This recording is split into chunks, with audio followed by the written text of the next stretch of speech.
All right, first, I want to thank you all for being here.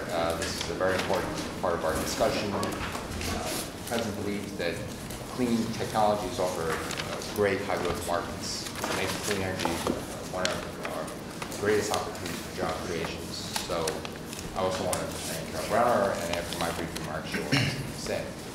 The Recovery Act has made a major down payment, $80 billion to both create jobs now and lay a foundation for a clean future. In the Department of Energy, we've had $32 billion in contract and grant authority.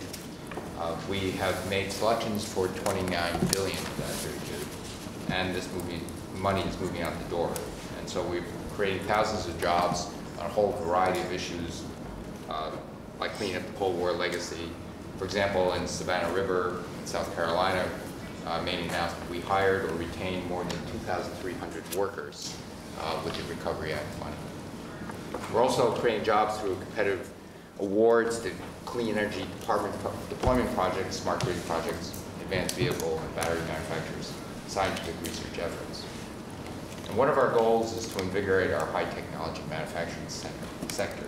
The Recovery Act provided a 30% tax credit to major clean energy manufacturing projects to ensure the U.S. manufactures the clean energy technologies we use. It also changed the way tax credits for renewable energy projects are given. In the past, you would receive these tax credits over an extended period of time. Now, as soon as you, for example, turn on the wind farm you've installed, you get the money up front.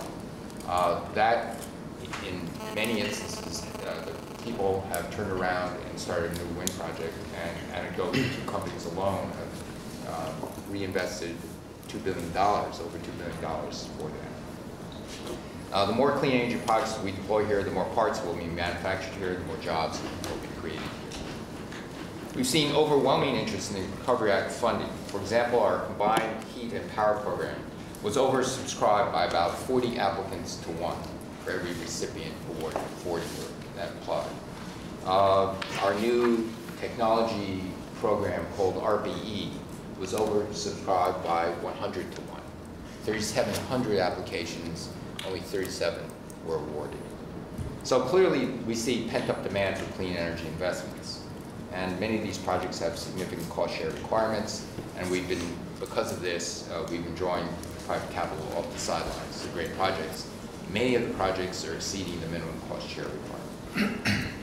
But the private sector, as the President said, is crucial for long-term sustainable growth. The government is there to get it going, but in the end, it's the private sector capital that's going to move America and create the jobs we need. And so what we want to explore today is what are the most cost-effective ways for government to spark private job creation now? What are the tools you might suggest? What steps should we be taking? So let me give you one idea, and then turn it over to Carol, and then we both would like to hear your ideas. In retrofitting homes for energy efficiency, there are roughly 130 million homes in the United States. Tens of millions of them can benefit from retrofits. And if done right, these improvements will pay for themselves very rapidly. So if you take out a low-interest loan, a home energy mortgage loan, put it on PACE and property tax, if done right, those investments, your month-to-month payments will be less than the interest you're paying for, your decrease in your monthly energy bills. And so what are we doing to make this happen? First, there are barriers, there's inertia, there's inconvenience, there's a lack of information, and one of the things is, quite frankly, we believe that the costs can be driven down substantially. One innovative program we're starting is that we go on a block-by-block basis, get the neighborhood organization to try to enlist a sizable fraction of the people in that block to say, would you like an energy audit? A reliable company comes in and just audit the homes just down the street, then the insulation blowing machine comes in and goes down the street. And so it's essentially making retrofit mass production. We hope that can substantially decrease the cost, but also, if done well, it gives the homeowners confidence. Yes, I don't have to scurry around for 5 estimates and this and that. Am I really doing the right thing? So this is one of the things where we think it can take that sizable fraction of 130 million jobs and over a pretty short period, really scale it up to get those investments. So it's other innovative programs like that, like there are numerous that we have on the drawing boards that we're just trying to kick in. Again, we want to hear your ideas of other programs, but before that, Carol, it's yours. First of all, let me join Secretary Chu in thanking all of you for being here with us today and for engaging in this very, very important conversation. Administrations have long talked about the need to create a different energy future. We are the administration that is actually doing that, and it is in thanks in part to the leadership of our cabinet and Secretary Chu and others, but also to the hard-working leadership of all of you here today. Many of you helped us think about the Recovery Act proposals that we made. Many of you are taking advantage of them and implementing and helping create this new energy future. I just want to put a few statistics on the table of what's already happening, because I think it can give us a sense of what the opportunity is. In just 2 years, we will have funded more than 15 gigawatts of new wind, solar, and geothermal energy. That is enough renewable energy to power 4 to 5 million homes per year. We're doing that in just 2 years. I think our current renewables are at about 31 gigawatts, so this is a significant step forward. As you already heard from Secretary Chu, we're increasing our capacity to make wind turbines, solar panels, and other renewable energy components right here in America. The tax credit, the program that was created, is capped at $2.3 billion. Suffice it to say, there was a lot of interest in that program, and those announcements will be coming in January. Today, we have no electric vehicle plants in the United States. By 2015, we will have the first, the second, and the third electric vehicle plant in the United States, as well as 30 new battery and other electric vehicle manufacturing plants. What these plants will allow us to do is to produce 250,000 electric drive cars and the batteries to power another 500,000 plug-in hybrid electric vehicles. We're also building the charging stations. 10,000 charging stations in more than 12 American cities will be coming online. Many of you are aware of the work we've been doing to make the grid bigger, better, smarter. Just a couple facts there. By 2010, there will be 18 million smart meters, more than double the current number of smart meters currently in service. And by 2015, we expect a combination of public and private investments to produce 40 million smart meters. So we thought it'd be helpful to just sort of show the magnitude of what is actually starting to occur. Now, obviously, what we want to focus on today is how do we leverage that and get even more activity. And what we'd like to suggest, because there's so many issues and all of you have so much expertise, if we might maybe organize the conversation into 3 buckets. The first would be to focus on efficiency. The second to focus on renewables. We mean renewables very, very broadly, fuels, et cetera. And then the final to focus on clean energy technology in manufacturing. And if that's okay for people, so that we can sort of maybe take 10 minutes on each of those and then have a more general conversation, I think that would be helpful. And are people okay with that configuration? So if we're going to, why don't we, if you don't mind, we're going to start with you on efficiencies. I know you have a lot of experience. You see consumers every day. You see people thinking about their homes and upgrading, and you can introduce yourself. Sure. And we'll put you on the spot. Okay. My name is Frank Blake from the Home Depot. So as Ms. Browner said, we see a lot of consumers and small pros. In fact, our business is about 30% small pros, people employ around 5 people. And that's the side of our business that's frankly been under the most pressure. And we do think there's some interesting opportunities in terms of encouraging folks for energy efficiency in their homes, whether it's through energy efficient windows or insulation, or things as simple as programmable thermostats, replacing light bulbs with CFOs. There are a lot of opportunities there to make the home more energy efficient. Is there anything you could see the government doing to help facilitate that and bring the customers into the store to take advantage of what you're selling? So certainly the existing tax credit has been some help on energy efficient products. I'd say it might be worthwhile for the administration to look at that, maybe a bit too narrow, to how you could broaden that and have a broader category of products that would qualify, And also in some instances on the tax credit, your installation, your labor cost is not covered by the tax credit. And I'd say, as we're all thinking about jobs and building jobs, you ought to expand it to be able to cover installation costs as well. Can I ask a question? In this program that I was describing, and I think the FOA is maybe out there or just about to be out there, do you see Home Depot as organizing across the country? You take a small group of contractors, make sure that they do the energy audit correctly, so that you put your print on it and say, okay, let's go and do this mass production of, let's say, a third of the homes in a block. Well, first off, I don't know how the energy, you'd need to describe it a bit more, how the energy audit would work, who would do the audit, does that constrain the availability of the program? Most consumers we've found, when you articulate for them, here's the benefit for insulation, here's the benefit of an upgraded window or a thermostat, etc., they understand that. So I'm not quite sure how the audit would play in. Karen? Go ahead. What would Andrew then? Well, we've done a lot of work in exactly the questions that Secretary Chu's sort of homing in on. There's no question that the consumer inertia and getting them to the other side of understanding that if you go and spend some money, you can save a lot of money. I think that's really the key. Can be enabled. I mean, I've got a picture of the channels, and you know these back to front, Frank, you're here.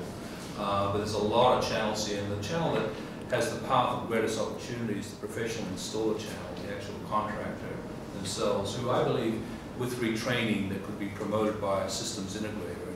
Our company is in the channel a lot and could play a role as a systems integrator to help retrain, retool, and then educate the professional installers so that they can go out there and start doing these sorts of things. I think that would be an enabler, I think, to the integration that you're looking for. We've got a program with Duke Energy just on one of our products where they've made it part of the energy efficiency kit. And we have moisture barriers, air seal barriers, we have insulation. And when we deal with Duke, they gave it as part of a consumer kit to the homeowner as an educator and as a facilitator. The consumer has not reacted well to just the product side of it. It has to be the installed system side, which I therefore jump on this labor cost point. We'd have to overcome that particular aspect of it. So that's an enabler would be to get to the professional installer and help them. I'm not sure if I'm going to be on the mark or not, because when Frank was talking about energy efficiency in private homes. Maybe you should introduce yourself. I'm Leo Gerard, I'm the president of the Steelworkers Union, I think. And my mind automatically jumped to something I've been running my mouth about now for 7 years, and that is energy efficiency and retrofitting more than private homes, and retrofitting buildings.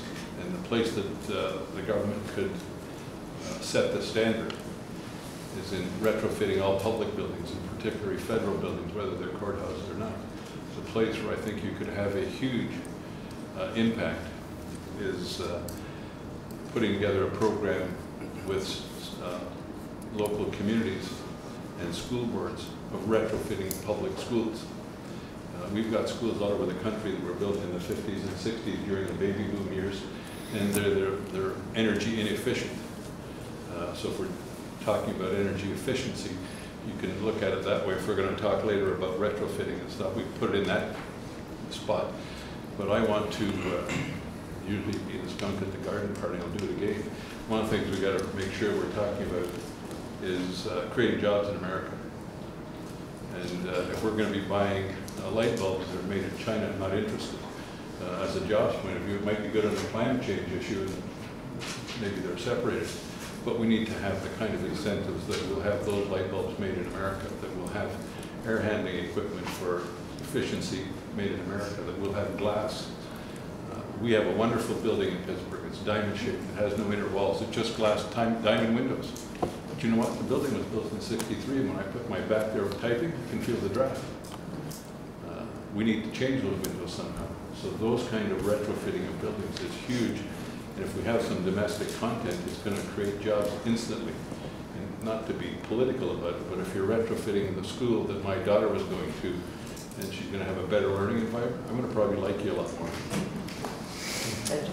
I actually, first, really, my name is Phaedra Ellis-Lampkins, and I run an organization called Green for All, and I want to thank you both for your leadership and inviting us here. We've been looking at some of these issues across the country and want to make some really specific recommendations about this area. The first is it takes 400 pages to do, 400 pages of an application to do one solar panel installation in California, as an example. And so the idea of making it easier to actually do these things, we think would be really critical. We've looked at some programs, for example, in healthcare where they've actually taken forms and moved them to 1 or 2 pages. So we talked to Kina Solar and a couple of companies who said if you could decrease the amount of forms instead of even giving us money, we could increase our productivity tenfold. When we look at PACE, we think PACE is a good model, but also on-bill fine. I don't know what PACE is. Oh, PACE, okay. PACE is a system essentially to pay back money that you borrow when you do some type of efficiency or retrofitting of your home. You pay it back through property tax. And it's the credit market likes it because it's a more reliable form that they know they'll get their money back. What we find is people who actually make the purchase or essentially borrow the money prefer on-bill financing. And it's much easier to get people to sign up for on-bill financing where you pay it back on your utility bill with the cost saving than it is for PACE. And so we have been doing on-bill financing in Portland, we'll do it in LA, or looking at it in a couple other cities. And so we've been doing a pilot project and testing it. And on-bill financing is much easier, though there's an encouragement in some of the examples. So the utilities make the loan? Well, it depends. And so if you have a public utility, the public utility can make the loan, or a third party has an ability to make the loan. It's a loan through. Exactly. And Portland is a place that we just have done a pilot project with 500 homes. There's a couple other places, I know San Antonio and others that are doing things, and so we'd be happy to provide the information. In addition, I think to that, the thing that we're finding is I would just agree about the tax credit and the cost of installation. Right now, the federal government does about between $6,500 and $8,500. What we're finding is to actually install and do really quality efficiency, it's much more extensive than that. And so even in places like we're looking at Atlanta right now, it's going to cost probably about $12,000 to see enough cost savings to pay it back. And so we would just make some recommendations about the tax credit. And then on access to credit for small and minority-owned businesses, the challenge right now with both CIT on the verge of bankruptcy and other folks is just being able to get credit. And that what we're seeing is that contractors, you need a contractor big enough to do this work to create enough jobs. And when you're doing small chunks of work, it's not enough for people to want to bid on it. And so when you're looking at quality employment, it's hard to create quality employment with 5 to 10 homes. And so even if you can't, we haven't been able to get a decent sized contractor, even in this market, to do anything with less than 500 homes. And even at 500 homes, it is only the idea that then will then become a model for 10,000 that makes it worth it because of the investment in training, and unless you're doing very simple auditing. And as we think about the auditing, you know, I think there is some good models around volunteer auditing and around community organization. But what we found is the place that people are most likely to go is someone they recognize and know. And so finding sources to do that. And last, because I know this is a larger conversation than Green for All, is on the example where you actually have created incredible opportunities for school districts to actually do efficiency and retrofitting. And they then don't have to actually have an election for the top 100 school districts. The challenge that they're having is that it's scary to figure out whether you really do or don't have to, and the people that are most likely to see a cost savings are cold school districts, Chicago and others. And so figuring out how to make sure that people have information about what that really means and how it works has been really important. And so I think any ability for you all to do some basic official document or to actually be able to tell these school districts it's real, because the biggest challenge is going and saying to people, you know, we did a presentation, and we know Serious Windows, who's not here, Serious Materials has done windows, and they're looking in Chicago and other school districts, is that it seems crazy for the school district here, you don't have to have an election, and you can create efficiency, and it won't cost you money. Can I ask a couple quick questions? There are a lot of good ideas. On the on-bill financing, what is the interest rate? The interest rate is 2 to 3%. And then some subsidizing it, 2 to 3%. Who it is the money? 2 to 3%. No, what we've actually been able to do is what we've done as an example is is gone to, is you go to folks because it's a steady source, so they will take 2 to 3%. And so everywhere from, there's a fund at Living Cities that will do it. There is also. The consumer pays the interest as part of. Yes. The, No, but what he's saying is the market, who actually loans it to you at 2 to 3%. Yes, and so but you know, that's below capital market, I mean, that's We've been below finding prime. community finance development institutions, and so they're willing to make it. We also, there's a $20 million fund at Living Cities. It's really socially responsible investors that are willing to make that kind of investment. It's also a very safe investment. So we've met with some venture capital folks in Silicon Valley and have been able to think about the structure of the investment, because they can also pay it back much more rapidly, because you actually can make the loan to the city if there's a jurisdiction in the middle of it. And so it is a little bit more complex, but it is possible based on the time. But if we wanted to scale this up, so it really does 50 million homes over a period of a decade, I mean, really significant. The 2 or 3%. You'd have to increase the percent. Like, you couldn't do it. We've been looking at scaling it. You'd have to increase the rate that someone pays, and you'd also then have to think about increasing the amount of efficiency they can do, so they see that cost savings. So one final question, sorry. No. That was actually our model for the retrofit program, to get a big, whether, you know, it would be a new line of business for Home Depot. Sears does siding. Can Sears do, reliable audit, go in there and do the really, give you price points, payback, all these other things? What do you think the prospect would be to get big companies, whether it's a Home Depot, Lowe's, a Sears, even your company, yeah, and would you be game to say, can you, get the trained auditors, if you use our Trevic, if you use our this and use our that?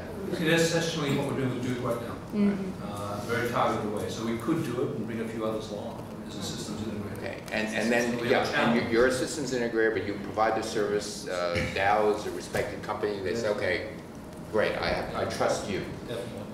They do, and what we found is actually there's also the best system is a lot of cities have people pay for sidewalks or trees or other things, and so there's actually a way to run it because there's some relationship. They have contractors that people have used. So if jurisdictions identify who the vendors are, and I think you all as the federal government could have some way of looking at who are the approved vendors or contractors, bundling them at a federal level. And so, but I think there is a way to do that. We'd be happy and have supplied some information and would be happy to do that. It's not the steelworkers area of expertise, but I know that building trade unions have huge training centers. They've got 25% unemployment. I'm sure they can help. No. The labor, and we're talking to community colleges, and how do you train that? But you still need a company to be the point company. It's a one-stop shop. We will do this, and that's what we need. Well, Mr. Secretary, my company is that shop on the commercial and industrial side of the business. I strongly endorse what Leo has said. I'm sorry, MCOR Group, Frank McKenna, CEO, the largest electrical and mechanical contractor in the world. And I endorse Leo's estimate of approximately 25% actual unemployment in our sector.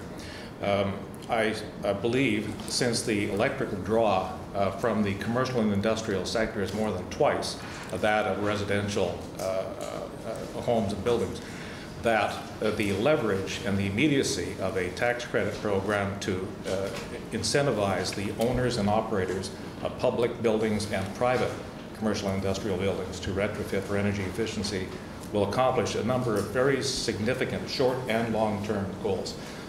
We'll put a lot of people back to work right away. We're not talking about Tomorrowland in terms of green technology. The skills exist today, the machinery exists today, the implementation programs exist today. It can be done starting tomorrow morning if we get the tax credits right. So but long term, we're talking about significant increases in energy efficiency and energy independence for the country, and significant improvements in the competitiveness of American facilities. So I've been given a position I didn't want. Trust me, I didn't want this.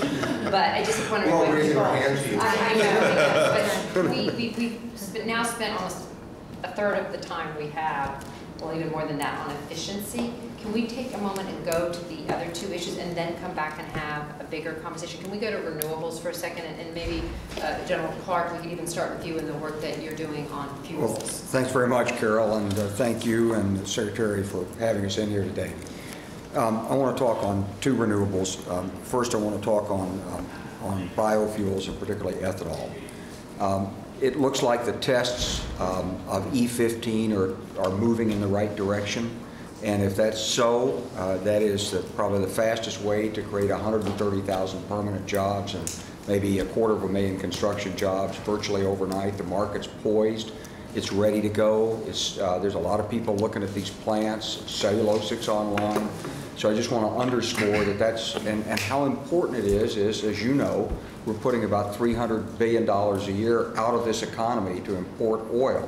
So once we move to E15, hopefully we'll be able to then lay out a study program to get us beyond this and into flex fuel pumps so we can see the end of that $300 billion tax on the American people. Because I think the biofuels market can do it.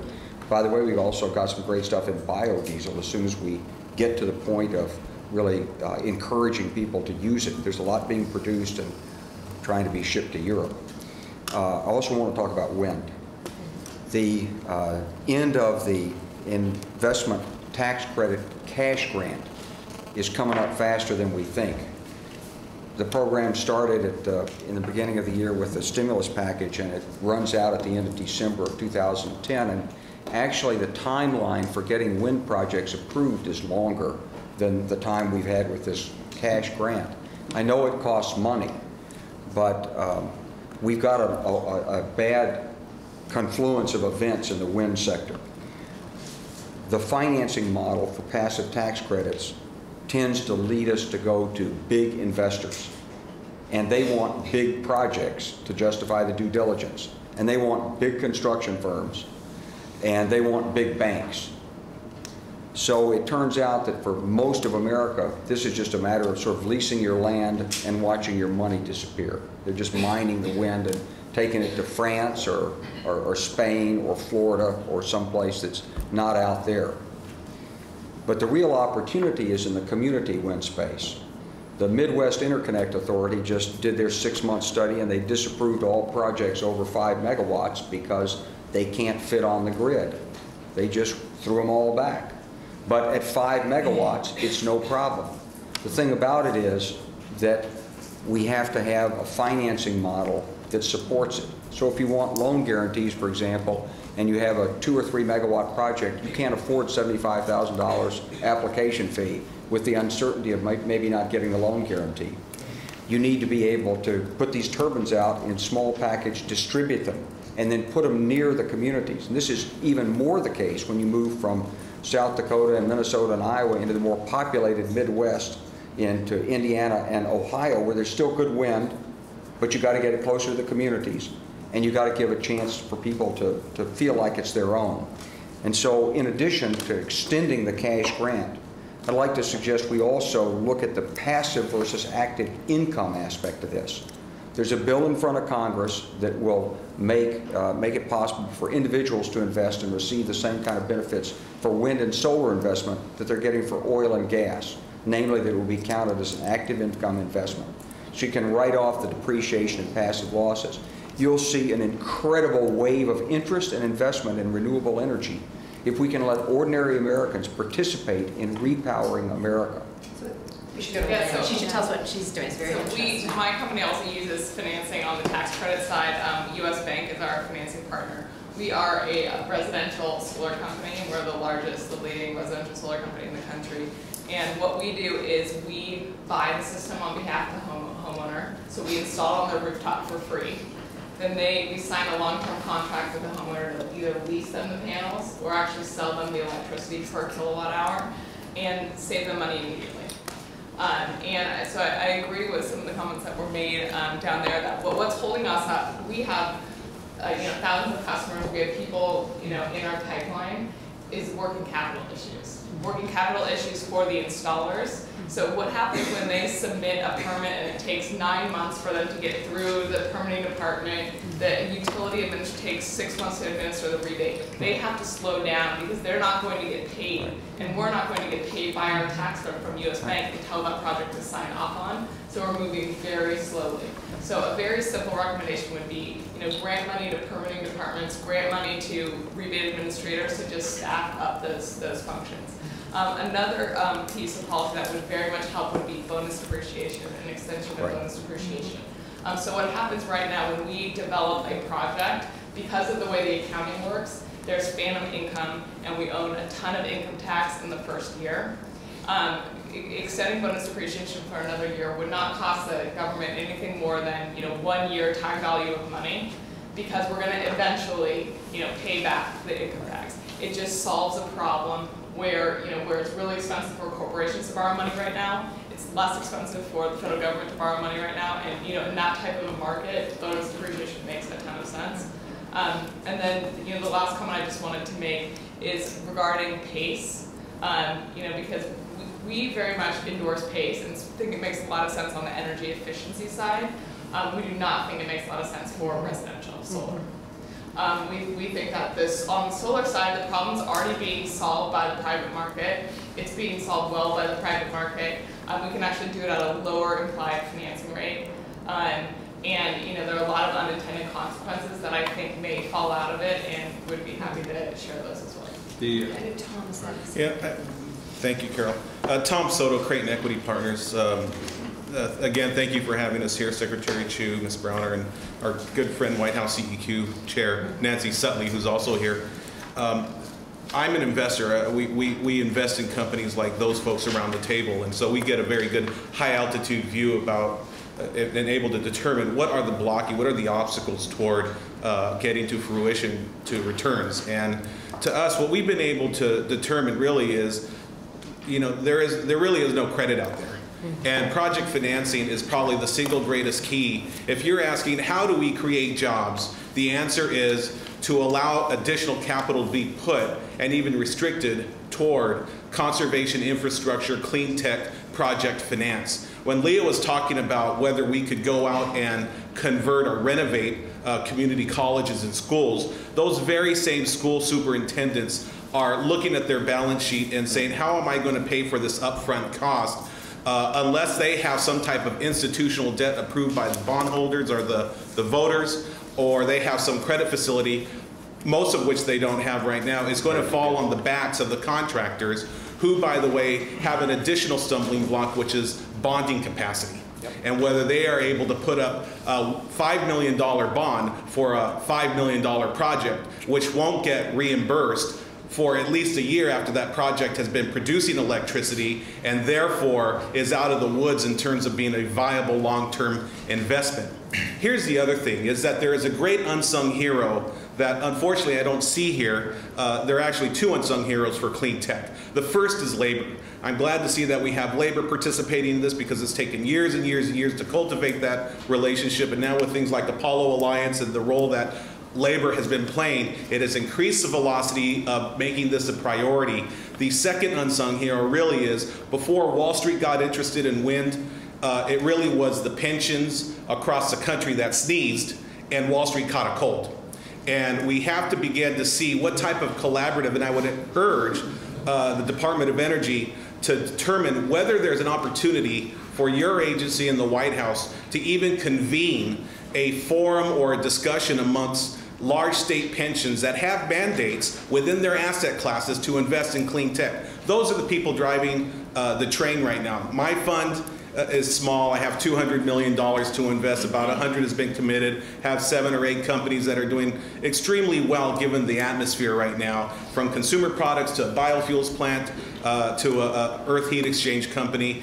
These are companies that would not be where they're at. That's about $95 million actually out to work, about 200 employees as a result of that. And that would not happen without, first and foremost, CalPERS and CalSTRS putting out a mandate in 2004 saying we're going to invest in climate change responding technologies, because not only do we believe we're going to get good jobs and good environmental benefit, but superior returns. That has helped to start this movement to the point where we're at right now. Those are going to be the links to long-term job development. But we have to address, how is it that we're going to create some type of project finance facility? Because it's not going to be the 5 homes and the 10 homes. It's going to be the LA Community College District. It's going to be Chicago. It's going to be New York. And that doesn't mean going in there with a $30 million proposal and hoping that you could bond it. It means that there's going to be some type of support, of which, as an investor, based on those types of returns through the cost savings, the Department of Energy or whomever participates would be able to get those returns necessary, but doing it on a mass scale that could create high income, middle income jobs. We have a company called EnLink Geoenergy, and we're doing San Francisco City College right now, but for a typical high school, that earth heat exchange technology will eliminate 70% of your heating and chilling costs for a typical high school, and over 20 years, 25 million pounds of carbon from going into the air.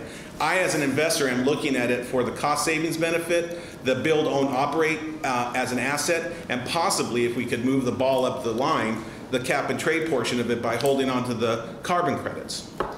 Okay, so I have a bunch of hands up, people who haven't spoken, Leo, so hold on for just, give me one second to make sure we hear from the folks we haven't heard from. I have Stephanie's hand was up, Jeff's hand was up, David's hand was up, Jan's hand was up. Sounds like that 10 minutes. So why don't we go, we'll start with Stephanie.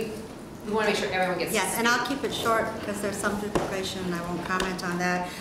Just quickly back on renewables. We have invested $5 billion in the manufacture of polysilicon, which goes into solar cells. And through that investment, we are creating advanced manufacturing jobs in America. These jobs are going into Michigan, a state that drastically needs employment, and into Tennessee. For every 100 megawatts of solar invested, you're going to create about 3,000 jobs in that entire value chain. We need incentives that keep this manufacturing in America. Our product is immediately shipped offshore and converted into modules. And we need to bring those jobs back here for the marketplace here. And there are a few things that I think quickly could jumpstart this. The 48C is 3x oversubscribed. Double the $2.3 billion in that. Companies need some certainty around their investments. That would help jumpstart this dramatically. Keep Treasury grants for renewables. There are companies who do not have the benefit of that a tax break will bring them. They need the grants. Our customers tell us they need the grants. They need access to capital, which has already been talked about, and they need to lower the bureaucratic burden when they're putting solar energy either on residential or in big concentrated solar fields. The bureaucracy can take a year for some of these. Thank you.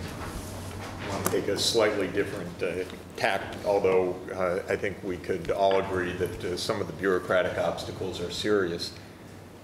There are so many ideas out there, and with enough tax breaks, any idea will pass a test. I believe that there needs to be a little bit of systematic scrutiny of this more than I sense right now. First, do these specific technologies really pass a basic cost test? We're not testing that so much with this very haphazard approach we have right now. Second, what do they imply about cost per CO2 abated? The cash for clunkers, in my view, fails that test miserably. I think it doesn't even come close to a reasonable approach for this country to be smashing up well-functioning vehicles so that people buy new ones. To my mind, it's not the right approach. Ethanol, I don't believe, comes close to this also, not this first generation. It's a disaster, in my opinion, from the food market point of view, from the CO2 abated point of view. Second generation, if it comes, great. We'll have to talk first generation offline because your data's wrong, sir. The data's wrong. I'm a big fan of yours, but I'm not a big fan of first generation ethanol. I think it's costing us a fortune. So if we don't have some basic hurdles to pass, anything can pass muster with the right amount of subsidy, and I think we'll end up spending a fortune on this. Next point I wanted to make is a lot of this is about systems. And so a lot of things can't get done until the grid is right, until other land use measures are right. And so if we approach this in a very haphazard way, we'll never get the scale that we need. That's true of electric vehicles, it's true of carbon capture and sequestration, it's true if we're going to come back to nuclear, and many other areas that are relevant for a low carbon economy. In terms of project financing, we have a proposal that I think is a very good one was put on the table by the President, the National Infrastructure Bank, which would be a new way responsibly to put together complex public-private partnership financing. But it never really caught anybody's fancy in Congress, and I think it's a shortcoming for us in terms of really creating what we want here. The second from last point I want to make is we don't have a plan yet, though we're groping for one, and we now have a goal, 17% CO2 reduction by 2020. I believe if we had a national plan to achieve that, not simply a backroom negotiation in the Congress, but a national plan, the public would rally to it. And I feel that we're missing that right now, the quantification of how that can be accomplished. And the last point I'd like to make, again, not meaning to refute a lot of great ideas around the table or contradict them in any way, most of the things we need to do in this country for job creation, serious things we need to do, cannot really be done in 6 months or a year. And if we are relentlessly pursuing the most short-term strategies, we're never going to get to the long-term greatness that we expect in this country. And so I would hope we could push the horizon of our thinking to a 5 to 10 year horizon on all of these areas, because at a minimum we need that for every single technology around the table. And if Congress thinks it's all going to be solved in the next 12 months or shovel ready, all we'll do is get a lot of very insufficient projects, and we will not get the transformation which you both are leading so well and that the American people are expecting. And they'll wait. They will wait in the sense of saying if it's serious and it's going to transform the country, and we're going to have a great industrial leadership and a new infrastructure base and a clean economy in 10 years, that's worth investing for and taking our time to do right. You ought to come where I am. They're not waiting past November. Okay. They're pissed off. There's no jobs. I know, but you know, we are at such a complex state in the globe and in the real phenomena that we're discussing around the table and in the technological transformation, they cannot be changed in 6 months. Right now, we'll start putting people back. Good things we should do. I think we can agree on the need for both. David? Thank you, Carolyn. Secretary, thank you. My name is David Lincoln. With Element Partners, and like Tom Soto, we are a longtime investor in renewables and clean tech, fairly significant investor in the sector. And I'll try to be somewhat succinct, but I actually want to get back to the policy issues, which is what I think we're trying to achieve today. And actually, I don't want to lose sight of the fact that General Clark threw it out on the table, which is very critical, quite frankly, around a lot of issues, particularly around renewables today, which is the tax in lieu of credit program. And just the timeline related to that is having a major impact on manufacturing, turbine sales, because like all investors, we're looking at a very succinct timeline for achievement of that, and inventory is being consumed right now and liquidated, but new manufacturing, and in fact OEM manufacturing of turbines is dropping off right now because they're looking into 2010 for that. So just as a policy consideration is an extension of the cash in lieu of credit program that's out there. But the point I want to make, and this goes back to Tom's point, and quite frankly goes back to the points both around efficiency and renewables, is the missing component right now is access to capital in the structure. And I think Tom clearly pointed that out right now. And this is both for these community projects that you spoke around for efficiency. We do need scale, as we're now starting to see in some of the renewable programs for efficiency as well. And one missing link in the capital structure that I think can be driven by policy right now is the utilities themselves, and quite frankly, access to the utility balance sheet that is out there. There are major players in this. They have the capital today, and we're going through policy debate. I believe it will take a long time to ever see an effectively implemented federal renewable energy standard. But there are 26 states that have standards in place right now. They're quite frankly a little more aggressive, and it looks like we're going to end up in the energy bill, hopefully when we see that. And they are somewhat effective, and they are driving utility behavior as long as they believe that they will be enforced long term. but they have access to capital both for efficiency and for renewables out there. And I think particularly around efficiency right now, just the language of what is included in efficiency needs to be changed and driven and expanded. And so, fortunately, because of the way our nation is set up and the states enforce, the utility standards presently, there needs to be some influence given to the utilities to perhaps expand efficiency. Wood pellets, actually, Frank and I were talking about earlier, wood pellets as a source of home heating are not included in any sort of efficiency standard, and yet they're a very, very significant part of a home heating base that could be utilized.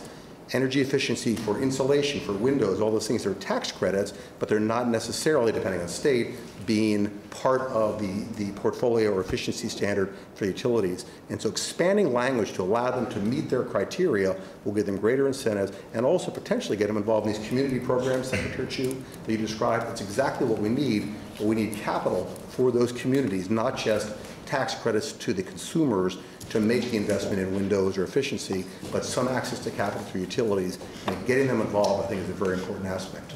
Can I ask the group a question?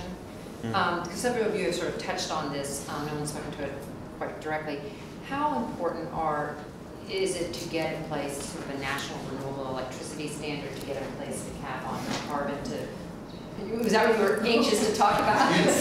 It's massive. It's massive. Yeah. It's like critical. Yeah, forget Got to. We have. Carol, on every issue, certainties. Jan, go ahead. You're going to say something. Jan Haggard, I got to. I raised your question. I'm Jan Blittersdorf, CEO of Energy Systems, and we're a manufacturer of wind measuring equipment for the wind energy industry. We've been in business for 27 years. So I've seen firsthand the evolution of wind energy over that period of time. And I just have to say that I am most concerned today than I've ever been with the status of the wind industry. And it's all about that long-term vision and that commitment. What you said before about the start and stop nature of incentives has been hard on this industry all along. Right. It's critical now. If I had come here last year, I would have told you about this incredible momentum and incredible growth curve of what was happening as installed capacity. And it's just, the momentum has fallen off. It's completely And that's flat. because there's just no long-term predictability. Well, it's the economic recession, which hit terribly. It's that lack of access to capital. It's no long-term policy. It's no long-term commitment. So what we have in the U.S. manufacturing is a lack of confidence now of where we're going to go, and it's going to take a while to build that momentum back up. So absolutely, that long-term, whatever it is, has to be in place. So, John, and then Tom Friedman, can I put you on the spot? You've been very bullish on. Let other people talk. I'll come in after. So, John. I'll bridge Jeff and Leo here. I think that the reality is, and I think the focus of the administration indicates, that these green tech sustainable technologies are not niche short-term plays. They're the future of creating the long-term sustainable economy that we all want. And so the short term needs to be aligned, I think, with the long term. And I think Jeff's focus on the long term is so important because the kind of standardizing, and one of the problems, I think, in this space is the balkanization. We've already heard it around the table.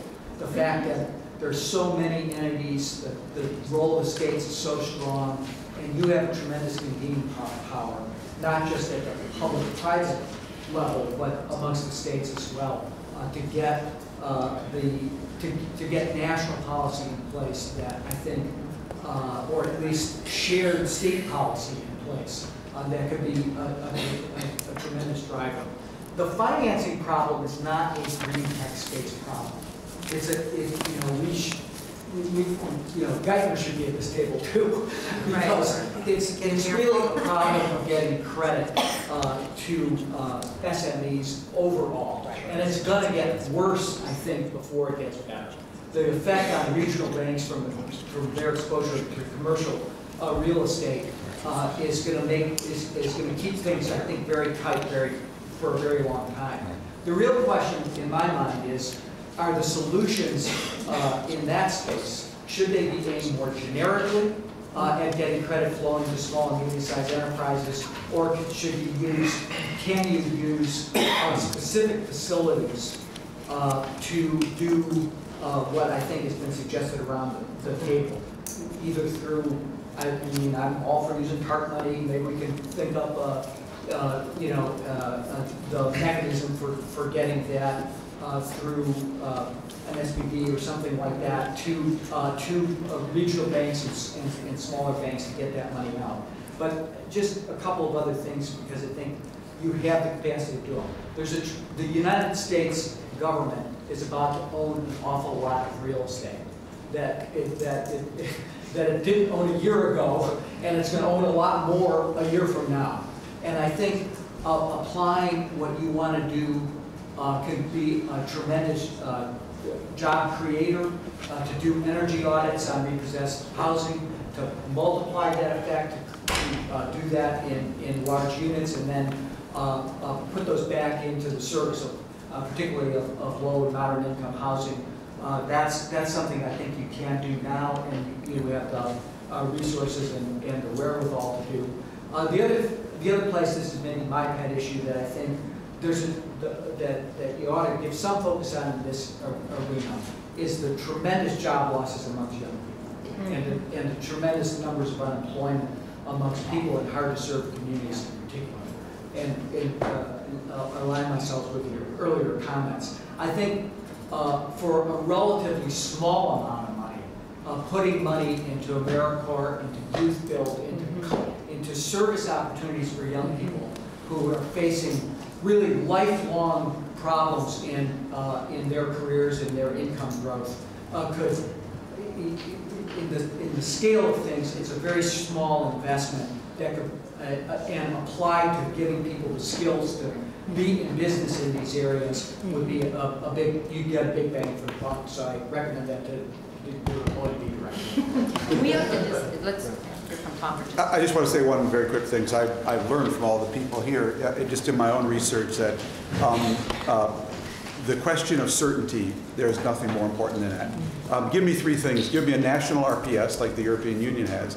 Give me key efficiency standards for houses and buildings. And give me a fixed long-term durable price on carbon. And then just get out of the way. I think the market will take care of 90% of the rest. Because one of the things I really worry about with the way we've got it constructed up to now and kind of running away from the price signal is that we got all these programs. We have all these programs, but so many of them are designed to fit into one government thing or another. What you need to make this a revolution is consumer pull. And consumer pull starts with a fixed long-term durable price signal. And I really believe that Bob Lutz, he's not someone I've often quoted, but he did get it right when he said, you know, the government's telling us now to make smaller, more fuel-efficient cars, but it refuses to have a gasoline tax. He said, well, that's like ordering every shirt maker in America to only make size smalls and never asking the American people to go on a diet. If you don't have the price signal that gives you consumer pull consistently, you're all going to be here in Washington every day lobbying for your program, and there will be nothing systematic. And without a system, you don't have a solution. You have a hobby. I completely, to put a point on that, I'm Scott Lang, the CEO at Silver Spring Networks. We are the leading smart grid networking company in the United States and have got a lot of traction outside of the United States. And we sell to utility companies. That's our customer. And many utilities are moving very fast and many are moving very slowly. But of the 18 million meters that we talked about, that we're doing probably 10 to 12,000 per day now of installation. There is not this price signal that we're going to give to the consumer that we have got to figure out. I think if we show pricing and put that in front of people, give them a chance to log onto a portal or an in-home device, which is also going to spur new creativity, new manufacturing, new devices that go in the home that people can buy. And I completely agree with Tom that the price on carbon is critical. The other thing is I have a senior in high school, and she's been on the college tours lately. How's that going? It's going great. She's gotten in one and it's all set. But you know what was interesting? 70% of the colleges now have sustainability programs. I was blown away. And my daughter said that's a key requirement for me. When our kids come out of school, having now consciously understanding the importance of sustainability, efficiency, cutting across all of these three things that you listed, we've got to have a mission in the 21st century to give them something that they can aspire to. And we can't treat our atmosphere like, you know, that it's just a free garbage dump, and there should be a tax for it if utilities want to do that. Those training programs are going to go to their high school students. High schoolers, if they see that vision, are going to want to fight a little harder to go to college. And I think that's also something that the long-term nature of what Jeff talked about is very important. The glue that binds us, Tom said it very well, those three, plus one more issue, Stephanie hit it. We're very exposed to global competition, right? So you cannot lose that. I mean, the globe has to come with it. We can lead, okay? This administration has to grab this topic, no question. It is the time. And I just really believe that what has to happen, with all due respect to all three of you who are leading this at the table, it has to be owned by the entire administration. We need this Jeff said it before you came around, this integrated approach. We will create the short-term jobs if we have certainty, we have runways. And all the three things Tom said, violently agree with them. In fact, Dow's the largest CO2 emitter, but I violently agree with them. Because advanced manufacturing in this country, R&D out of the universities and federally funded to initiate the catalyst to get us to co-invest, solar, you name it, renewables. We will invest with those three things, plus recognizing that some of the stuff that we do to hurt us, we're globally exposed. So we've got to find a way to integrate tax, trade, worker retraining, energy policy, and of course a price empowerment with certainty. Sure. I don't know how you bring that together at the administration level. That is, I think, maybe the question you're being asked to answer. How do you bring that all together? Because that's big government. The one thing that is really, when Jan spoke, it really rang my bell. Long-term strategic positioning creates short-term jobs. And I think about the Mesa. If I would have been here last year in August, I could have told you that we had 1,200 people at the Mesa, and they thought they were sold out to 2012. Today, when I'm here, Mesa's laid off last week. We're down to 200 and some employees, and I don't think they got enough orders to carry them through next summer. And that's because there's no certainty, there's no funding, there's not a long-term strategy. I don't know if I'm on the same page as Tom, but I think what we need is a feed-in tariff, a renewable energy standard with a feed-in tariff, and then people know. The 20-year tariff in Germany. Yeah, they know for 20 years, but you can't do it in the U.S. The last thing I want to put on the table about this is I've listened to everybody and I've been restrained. That we cannot avoid the fact that everybody's talking about installing things that will reduce carbon and reduce energy consumption, but no one's talking about manufacturing those things in America. Well, I will. And we need to, let's start with the people. Okay, so we haven't heard. Well, I'm Ron Saxton with Geldwin. We're the country's largest door and window company, and I want to keep coming back. A lot of these are swell ideas. Efficient windows save energy right away. We make 100% of the windows installed in America. We create American manufacturing jobs. We create American installation jobs and the sales jobs and the trucking jobs and everything else. Those workers are out of work, ready to go to work tomorrow. And all these things that create energy are wonderful. But we can save energy at incredibly efficient prices if we just get to work on it. When you talked about how the sale of your replacement windows are up. Home Depot is a huge, where we sell a lot of these. The stimulus, which was, provision that relates to windows, has some problems with it. We've still sold over 250,000 windows under that, and other window companies selling similar things. There's Senators Rockefeller and Grassley have an amendment to actually fix it so there'll be the right standard instead of the wrong standard, and we'll sell more windows. Those are great. We created jobs, we saved jobs, it's happening, it's part of what's working here. It could be dramatically bigger. 40% or so, people use different numbers, but huge percent of the energy used in America is used in buildings. There are over 1 billion single-pane inefficient windows out there right now. All these other things are great. I hope we do all of them. But replacing single-pane windows is incredible for saving energy.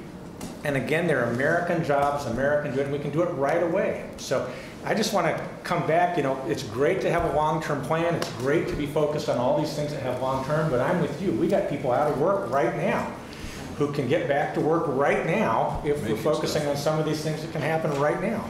I want to weigh in here a little bit. I think this goes to the financing and the competitive. If what we're doing in the Department of Energy is we're beginning to look at what's the lowest cost way of stimulating the economy, getting people back to work, and there's dual reasons to mitigate use carbon, to restart high-tech manufacturing, and what I keep on going back to is low financing. If you do financing, we can overcome the inertia barrier, the ignorance barrier. But for example, in retrofitting either commercial buildings or residential buildings, financing. Commercial too, we sell commercial. Absolutely. So if you overcome financing and get the big players to lock together to actually drive the cost down, this could be a big win. It could create immediate jobs. And I'm thinking that if you do it right, you know, the CEO, the Council of Economic Advisors has put a price on each job we're creating, $92,000. I think financing, a little assistance in financing for low interest loans can actually do more, multiplies much more than $92,000 per job, so that people can start borrowing money, maybe not 2%, but let's say at 5%. But even at 5%, you could do, right, you can do a lot in commercial. I've toured factories where, you know, these are old factories, they don't have the money to do anything, and they know they're just throwing money away. Absolutely. And if we can do the financing, and maybe the federal, and we do need Geiger here. You can buy down. You can buy down a lot of that stuff, and so out-of-pocket expenses in the private sector and you get the jobs immediately. And a lot of those doors and windows and things and insulation material are made in the United States. Steve, can I just say, one thing? Yes. I'll keep it very short, which is, because someone alluded to this, you guys are in my view, the absolute A-team of energy and environment. But You better make it quick. I'll save it for later.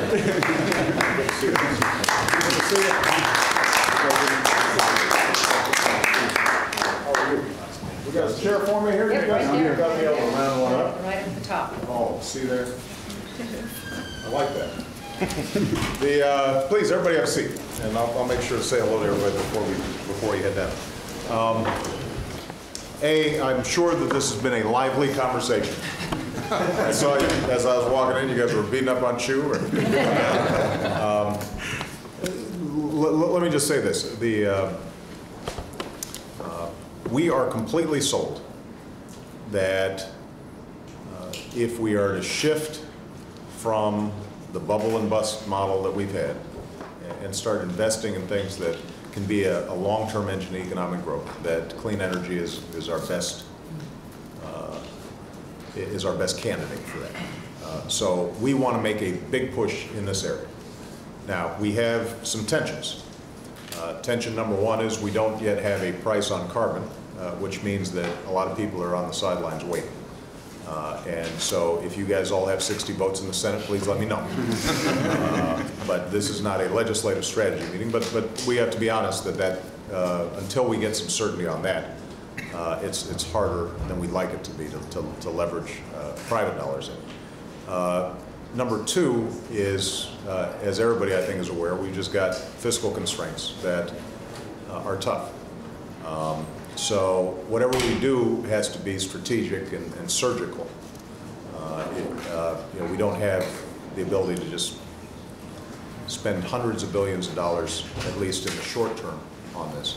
Number three, the constraint we have is that a lot of the clean energy ideas that we floated around have just long time horizons, and there's a sense of urgency now about getting job growth. So my hope is what you guys have been discussing is how within those parameters we can get something out that's relatively quick and visible, but is a good investment in the long-term needs of the future, and actually helps to shape the political environment, the political debate, so that we can start getting that certainty in corporate America that will lead to strong investment on the clean energy side. So that's all that I've got to say. We're running a little bit late, so we had, I think, about 10 minutes in here. I'm making an executive decision that we can extend it to 15 or so before we go down to talk. Well, we've heard some, people have shared, I think, some good ideas and some, we've got a lot of good information here. I think, Mr. President, you make the one point that's been made over and over again, which is we need the certainty, we need the predictability, we need the standards in place, whether it's a renewable standard, whether it's building efficiency standards, whether it's a price on carbon. We need those. The second issue that virtually everyone has mentioned is the financing challenge, is that there's just a lot of capital constraints right now, and so it's very, very hard. And then the third issue has been sort of the boom and bust cycle, and particularly we heard from General Clark and others about the challenges in the wind energy. We've also heard about the job opportunities, and Stephanie, maybe you could just share one of the statistics that you gave about, and maybe explain to the President what your company does and then what you see in terms of the manufacturing opportunities. Well, you know, I think, Good to see you. thank you. We feel so strongly that America can take back advanced manufacturing jobs and create more advanced manufacturing jobs. And I think the mechanism to do that is in renewable energies and in the innovation that comes with renewables, with batteries, with everything that comes around that. If we invest for every 100 megawatts of solar that we put in the ground, we're creating 3,000 jobs. And these are jobs that we can retrain people for, installation jobs, good high-tech jobs that need to be in America. And I get so frustrated when the component that makes these solar cells work, that we manufacture, immediately, that we make here, immediately goes offshore to be converted into modules. And then it comes back in as an import. Right. And we need to make that conversion happen here. Ron, could you talk about your window experience? I'm Ron Saxton with Geldwin. We're a big window and door company. Right. They're saying the country has, there are over 1 billion single-pane windows still in buildings around here. Just replacing those, you'd have huge energy savings, you reduce the greenhouse gas issues associated with the energy, but you create American jobs. All the windows in America are made in America. They're too heavy to ship them, too fragile. And so we make them here, American manufacturing jobs, American installation jobs for construction industry, jobs in every community. I mean, every place there's a building. So you get the jobs, you get the energy savings, you get the environmental benefits. The workers are ready to go. We don't need to build factories or anything. The factories are there. We used to build over 2 million new houses in America. This year we're building about 400,000. There's plenty of manufacturing infrastructure there. And so some of the places you do that are places like schools and government buildings and such, and some of those programs are going, but there could be a lot more of them going. A lot of them are houses. Some of them, poor, low-income housing, some regular housing. The kind of incentives needed vary from place to place. But most of the cost of it is paid from energy savings. And so we don't need government paying most of the cost. We just need government helping get some of these programs rolling. Pull together the information, help do some of the education, do the things that let people see it. But for all, they're wonderful ideas about new technologies. Putting in efficient windows and doors and just stopping the energy from flowing out of your place is very cost effective in most instances. We only do it in the places. And it creates those jobs immediately. And so we're very enthusiastic about the prospect of putting those workers back to work and at the same time contributing to the energy goals and greenhouse gas goals that you talked about. Well, just so I will say, not to tip our hand too much, but one of the things I would be surprised if we don't end up moving forward on is an aggressive agenda for energy efficiency and weatherization, because that is an area where you can get it up and running relatively quickly. You don't need new technologies. Right. It is, it really brings home a lot of the advanced manufacturing that's got to be done here. And it pays for itself. Yes. The challenge here is actually getting consumers the right incentives, but then also packaging the consumer finding the right contractor, the right materials, a certification program, right? I mean, so there are a lot of things that we've been exploring, and Carol's been working with Stephen and others to lead on. We had a couple folks here who have talked about that whole thing about consumer inertia, maybe Andrew and Frank. Mr. President, Andrew, University of Dow but we actually are right in that channel. We sell insulation products, roofing products, moisture barriers, air seal barriers, all of those. We touch a lot of these points, all the way to the windows, the roofs, the whole thing. We think there's a framework here where we can aggregate a professional reinstaller and do the audits to help the consumer. So the professional installer is sitting there as a worker who can be retrained, can be in fact put in business if the financing thing, that financing point is huge. But to put a systems integrator in the channel You actually have a few companies, and we volunteer to help do this. We can actually help the integration. I've got the whole touch points here. I've got the channels designed. We showed them to Carol last week, I think it was, Secretary Chu. This is a program that the federal government says this is important to do. The power of your statement, okay? I think it can be launched very quickly if we can get help on the financing side. That's the key. Frank? I would just say, Mr. President, Frank Blake from the Home Depot, so we sell a lot of Joe Wynn. We make them and they sell them. Frank, we're very interested in you helping on the marketing side of this. Well, 30% of our business is small professional contractors. These are folks who employ less than 5 people, less than $500,000 revenue. And they've been disproportionately hit in the downturn. A big opportunity, I think, to turn that around. The energy tax credit has helped some, but I think it could be broader. And the one thing I'd say is simplicity is very important. Getting something that everybody can understand and rally around. Right. Well, okay, I mean, just very specifically, all of us, I think, were a little surprised by what happened with cash with clunkers. We're trying to figure out, man, how did that thing just blow up the way it did? And, you know, it seems obvious in retrospect, but I'm not sure everybody thought about it earlier. Essentially, all the auto companies did the marketing. They did the advertising in a way that the government just can't do, and frankly, even if we did it, people wouldn't listen. And so the collaboration with contractors, Home Depot, you know, folks who are out there and people think are credible on this issue, I think is absolutely critical. Mr. President, in addition to just what was said about the windows, which I totally support because a lot of our folks help make the glass, is retrofitting public buildings, and in particular schools, because we can retrofit the windows, we can retrofit the air handling systems, we can retrofit the heating and cooling, we can retrofit the lighting, and if we do that with an element of domestic content, unemployment in the construction is 25%. People are skilled, ready to go to work. Our plants are down, steel's not going into it, windows not going into it, so I think the federal government leading on infrastructure modernization in public buildings will help create business partnerships in the private sector to start retrofitting private buildings as well. So Terry's been trying to get Mr. President, thank you. Carol, Secretary Chu. Well, like Leo, Mr. President, as you know, come from an industry that has 17% unemployment, 1.6 million construction workers out of work. Thanks to you and to the Recovery Act, that unemployment is down from 22%.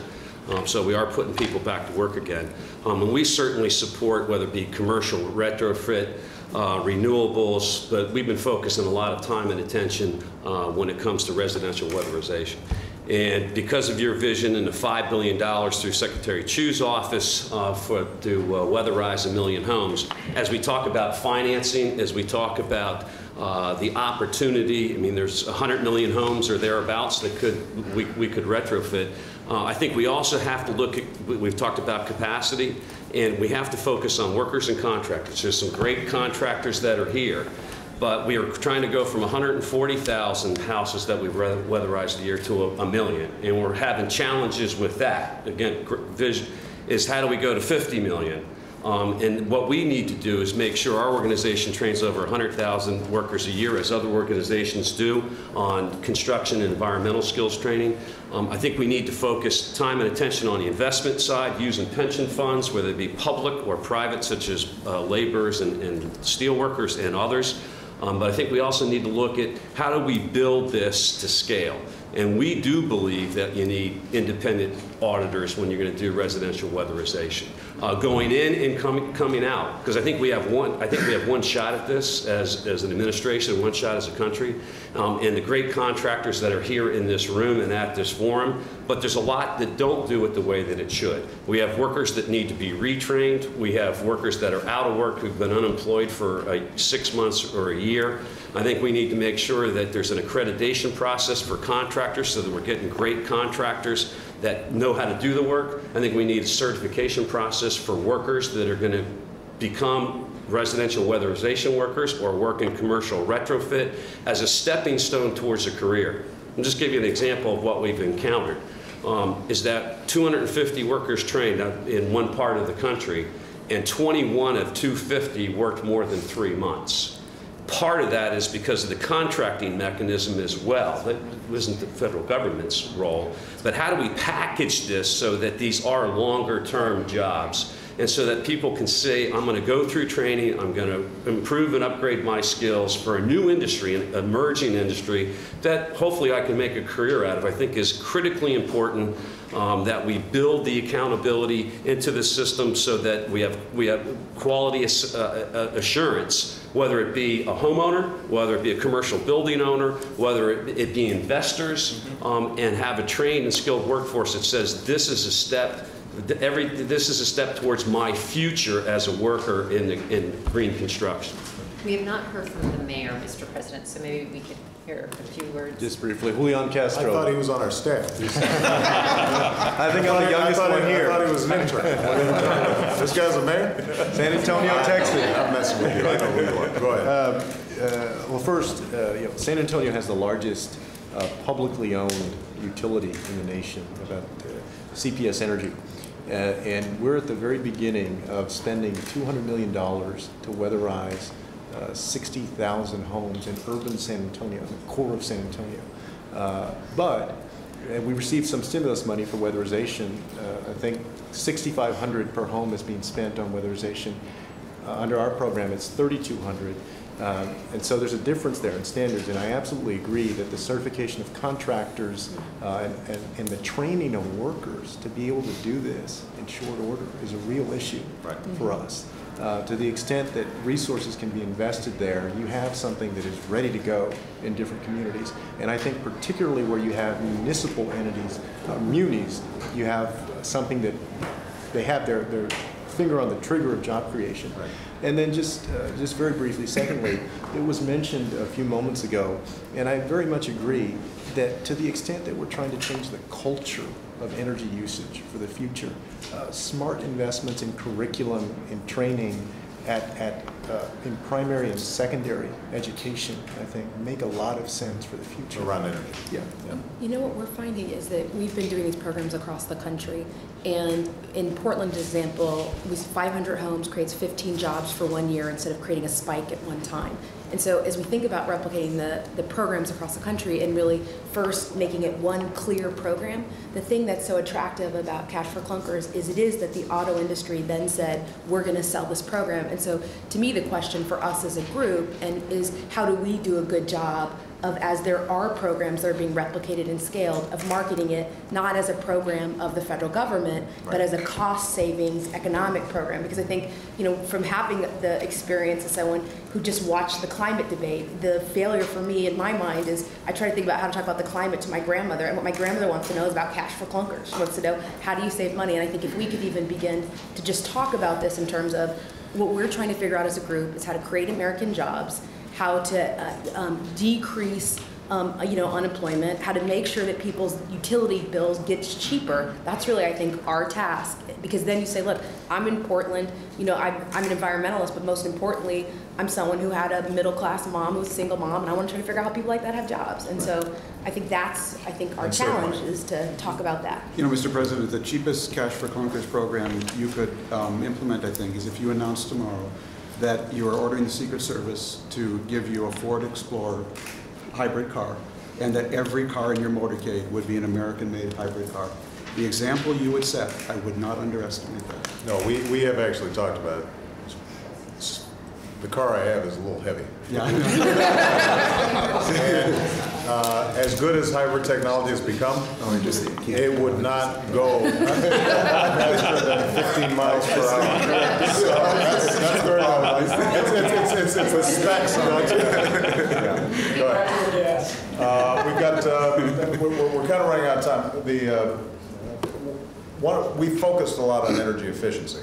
I think that's something, as I said, that can have an immediate, rapid impact.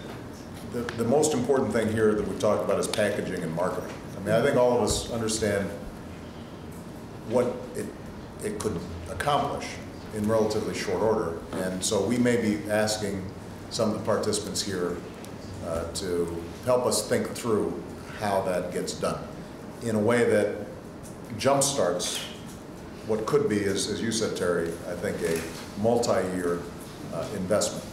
I don't want to lose the fact that on renewable energies, there's enormous potential as well. As I said before, our biggest challenge there is going to be getting carbon priced properly. And so I would just suggest to all of you that there's going to be an energy debate in the Senate, and a diverse group that is willing to go to bat, particularly those who are willing to go to bat who are not the usual suspects. Business, industry, I mean, just making some very strong stances on this issue so that the American people understand this is not a jobs killer but a jobs grower is going to be absolutely critical over the next several months. And I just want to plant that flag now so that when we come calling, and you guys who are members of the chamber or Business Roundtable or others, we're going to need you there. Otherwise, you're just, we'll get sporadic progress here, but as you know, the unit costs on a lot of these renewable energies, if you're not factoring carbon in, you are not going to be able to catch up to coal. You just can't. Coal is going to be substantially cheaper for the duration, unless people are taking into account the externalities that industry produces. So, Carol, anything else? Yeah, it was a great conversation, and as the President said, we will no doubt be back to you all as we try and put together some ideas, and thank you so much. Good. Thank you, everybody. Let's go downstairs. We'll spend an hour hearing from what other folks did and answer questions.